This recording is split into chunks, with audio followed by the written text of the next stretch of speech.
There aren't many anime about making anime, which is weird, right? If you think about the movie industry, there are hundreds, if not thousands, of films about making movies. From biopics to comedies to serious drama, film is full of stories about filmmakers making film, oftentimes literally on film. Yet with anime, this kind of synchronicity is basically unheard of. And yes, I checked. Most of the anime I could find are about making manga or writing books or about some singular aspect of the media's creation, but never about the whole thing, and certainly not with a cast composed entirely of women.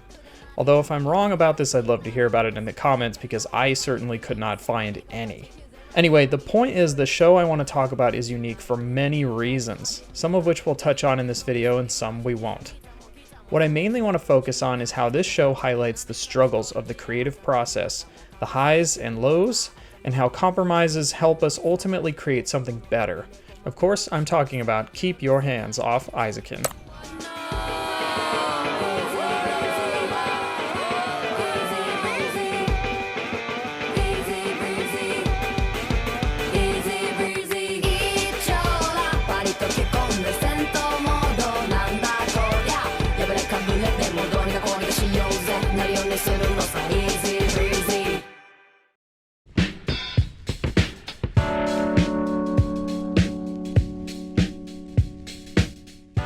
Keep Your Hands Off Eizouken is a show about a group of teenage girls who dream of breaking into the anime industry by any means necessary.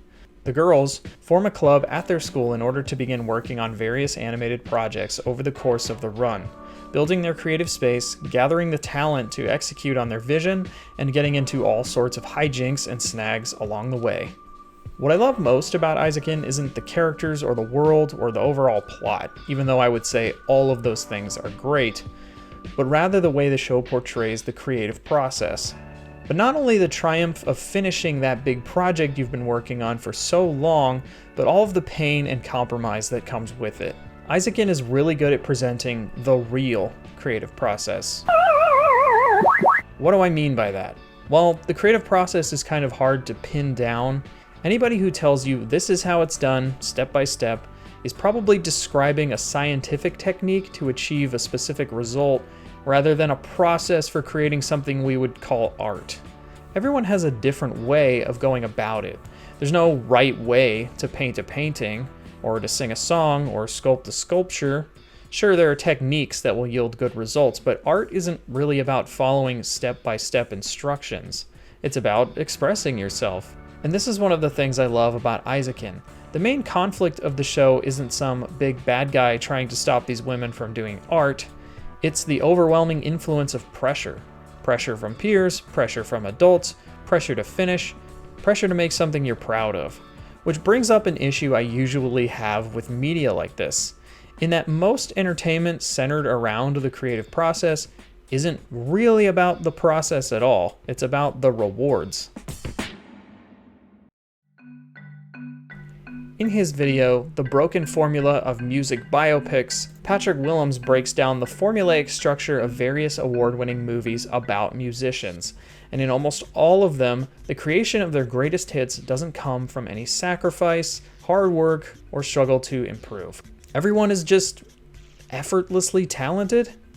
At the end of the day, this is a complete fantasy because nobody is effortlessly talented. It might seem that way because we usually interact with people's work at some late stage where they've reached commercial success or wider acclaim, or in other words, when the work became good. Most creators would probably tell you, regardless of their focus, that they didn't roll out of bed one morning and write that amazing novel that got them accolades. Chances are there are tons of novels that came before that may never see the light of day that are, in all honesty, probably terrible. And they would probably freely admit it themselves. And that's what I love about this show. The characters in Eizouken aren't necessarily effortlessly talented, far from it. The show even goes out of its way to show them working incredibly hard, all the time, going the extra mile for everything, sometimes to their own detriment. But the pain of creating it, the struggle of it all, is ultimately what makes it art. Not everything we create lives up to our expectations, or is arguably good, but sometimes it's not about being good. It's about what's genuine. And sometimes that can be more impactful than the so-called quality of the work itself. Take infamous filmmaker Ed Wood. Posthumously voted worst director of all time, Ed made some pretty terrible movies. But you know what? They're really fun to watch. They're entertaining, they're overflowing with passion, and you can feel it. Ed Wood thought that what he was making was amazing. He poured his soul into it, and you can tell when you watch Bride of the Monster or Plan 9 from Outer Space. Ed Wood's movies might not be good, but I'd argue they're still art.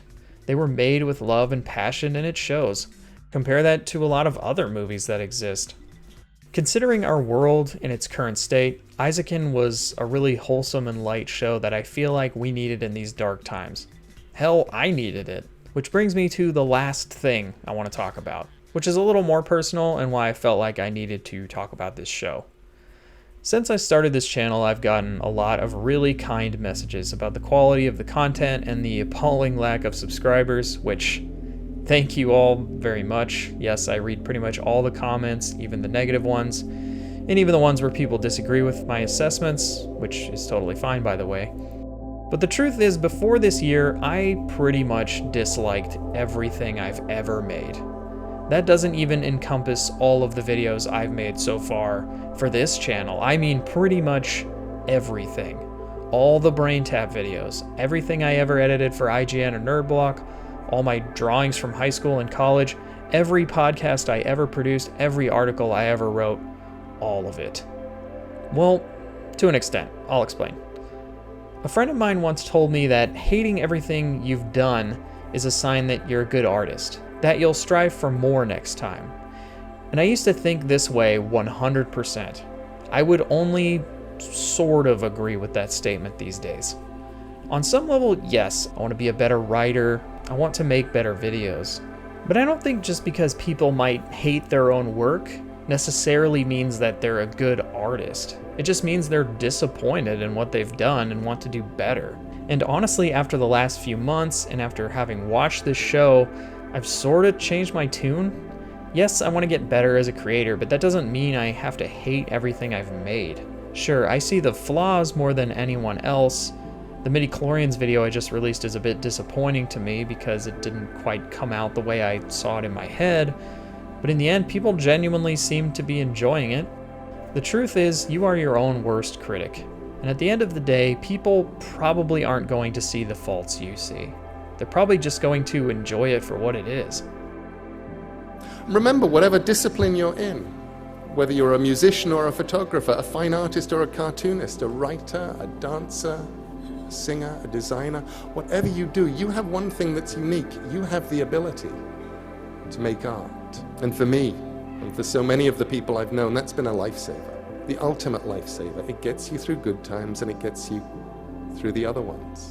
And when things get tough, this is what you should do. Make good art. Leg crushed and then eaten by a mutated boa constrictor? Make good art. IRS on your trail? Make good art. Cat exploded? Make good art. Someone on the internet thinks what you're doing is stupid or evil or it's all been done before? Make good art. Probably things will work out somehow, and eventually time will take the sting away, and that doesn't even matter. Do what only you can do best. Make good art. The one thing that you have that nobody else has is you. Your voice, your mind, your story, your vision. So write and draw and build and play and dance and live as only you can. All of this to say, I really appreciate Keep Your Hands Off Eizouken, because the women in it aren't beating themselves up about what they've made, they're just doing the best they can. Growing with each animated short, overcoming the pressure, pouring a little of themselves into everything they do. It's kind of what I needed at this moment, where I'm trapped inside and all I can really do to stay sane is paint and write and edit. My work will get better with practice, but in the end I should just enjoy the process of creating, for better or for worse. But then again,